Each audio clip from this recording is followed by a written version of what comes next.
Assalamu alaikum warahmatullahi wabarakatuh. Ashkama harkafuuni kabajamtoota daawwattoota Aashaa Indaka jirtu. Egaa kabajamtoota daawwattoota keenyaa har'a deebinee dhufnee jirra. Akkuma argaa jirtan kana har'a meeshaa baay'ee bareedaa ta'e isinii qabannee dhufnee jirra jechaadha. Meeshaan nuti har'a isinii qabannee dhufnee meeshaa obboleettii teenna Masarat Xaafaa ijoollee Asallaati.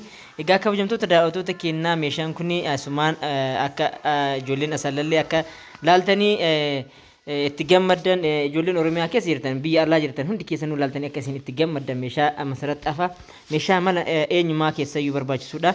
Iddoo kamittuyyuu meeshaa namni mana ijaarratee mana qabu namni mana ofiitti bitatuun dirqama meeshaa barbaachisuudha jechaadha. Amma meeshaan Masarat akkuma argaa jirtan kana meeshaa akkaan bareedudha. Sapiraayisii ajaa'iba illee of keessaa qaba kan harmeetiyyaa fi waan akkasii sagalee keessatti nu ergisa. Kanaaf kabajamtoota daawwattoota keenyaa meeshaa kana haga dhumaatti ilaala. Warroonni chaanaalii keenya kanaaf haara taatan garuu hiriyoota keessaniif sheer godhaa isiniin jenna kabajamtoota daawwattoota keenyaa.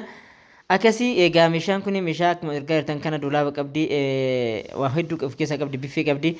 Egaa meeshaa kana gatii isaa tokkoon Aashaan immoo isinii himti an amma kaameraamaanii ta'uudhaan duuba keessan ta'uudhaan egaa isin wajjin jira jechuudha. Aashaan haga dhumaatti isin wajjin turti. Ani gara Aashaatti isin dabarsa haga sanitti haga viidiyoo keenya dhumaatti viidiyoo keenya laala isin jenna isin affeerree irraa meeshaa baay'ee qulqulluudha. Yeroo ammaa kana meeshaan kun nu biratti hojjetamaa jira kabajamtoota daawwattoota keenyaa.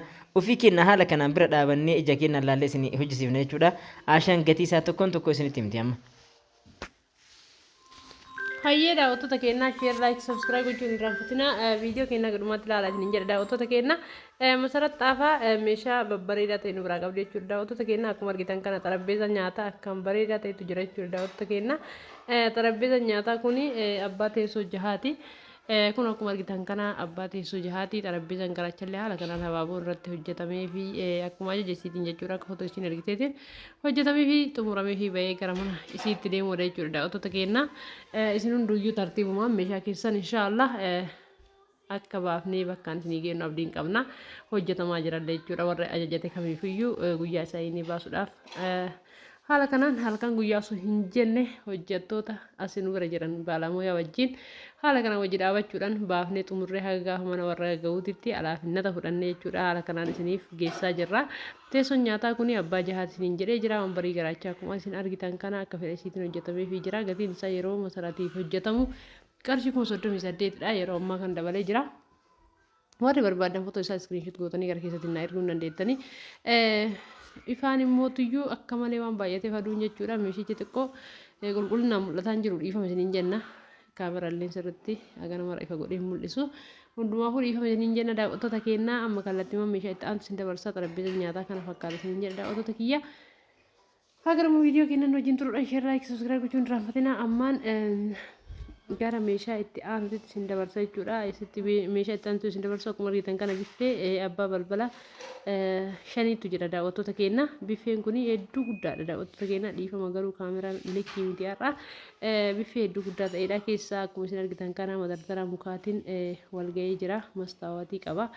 Akkuma isin argitan kana balballi gamaa gamana lamaan walirratti cufama. Kun akkuma isin argitan meeshaa barbaadde keessatti daradaruu dandeetti. Biffeen isii akka malee guddaadha daawwattoota keenya.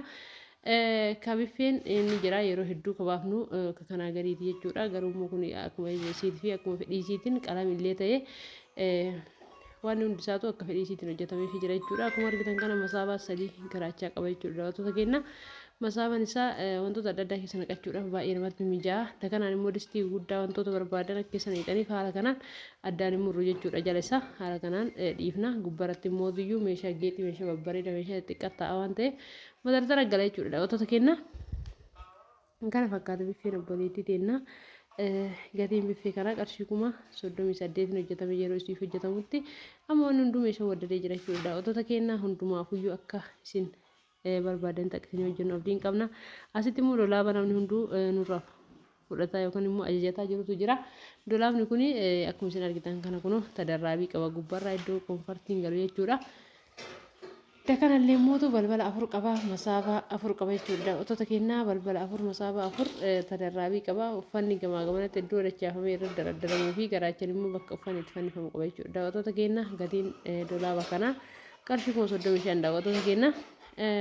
meeshaan obboleettii nama sarara akkuma itti jira sheer laayik subscribe gochuun irraan fatina asitti immoo direesingii akkaan bareedu taattanatu jira jechuudha otoo keenyaa direesingiin tuni masaabaa gamaa gamana masaabaa sadii garaacha masaabaa tokko qabdi teessoo irra taa'ee isin agarsiisaa jiru tana qabdi jechuudha otoo keenyaa mastaawatii akkuma isin argitan kanatti gubbarraan geexamee hojjetamee qabdi jechuudha otoo keenyaa direesingin tun hedduu namatti mijoofti jalalleen haala kanaan libbi qirxiin hojjetamtee fi jirtii itti fayyadamtanii ogeessitanii bakka itti deebistan teessoon isin laattanni bareeda jechuudha otoo keenyaa kana fakkaataa gatiin isii qarshii 18 yeroo ammaa kana direesingin teessoo qabduu fi teessoo hin qabne gatiin isii garaagarummaa qaba jechuudha otoo keenyaa garuu teessoo qabdu yoo hojjetattan irra filatamaadha maaliif namni garuu dhaabatee ittiin fayyadamu ta'anii itti ilaallachuu fi itti tottolfachuuf teessoo qabduutu filatamtudha jechuudha otoo keenyaa kana fakkaata meeshaan obboleettii naa akkuma itti fufetti jira viidiyoo laayikii gochuun irraan fatina isiniin jedha otoo keenyaa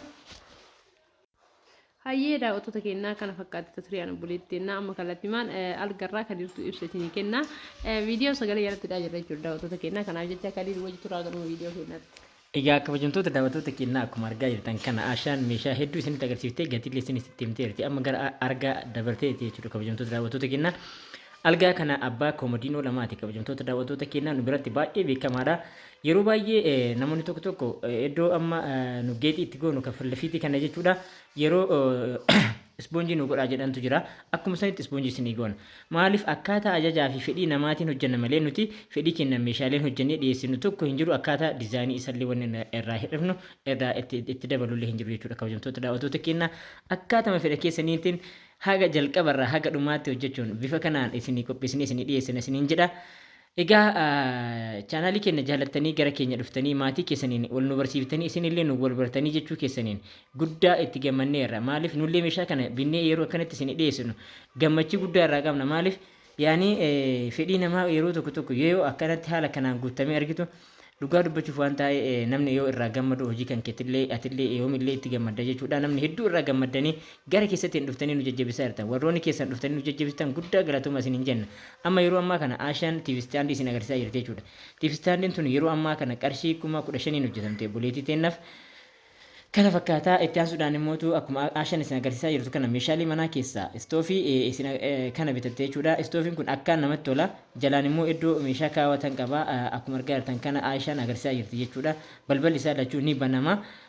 Itti aansuudhaan inni kun qarshii 6,500 bitama yeroo ammaa kana. Istoofiin tun akkaan qulqulluudha yookiin immoo irraa gaariidha jechuun barbaada kabajamtoota daawwattoota keenyaa. Warroonni lakkoofsa bilbilaa keenyaa barbaadan duwwaa 977 jechuudhaan nu bilbiluu dandeettan. Warroonni waasaappii keessattuu kabajamtoota daawwattoota keenyaa waasaappiidhaan koottaa bilbila keessan nu barreessaa isiniin jenna. Ciao.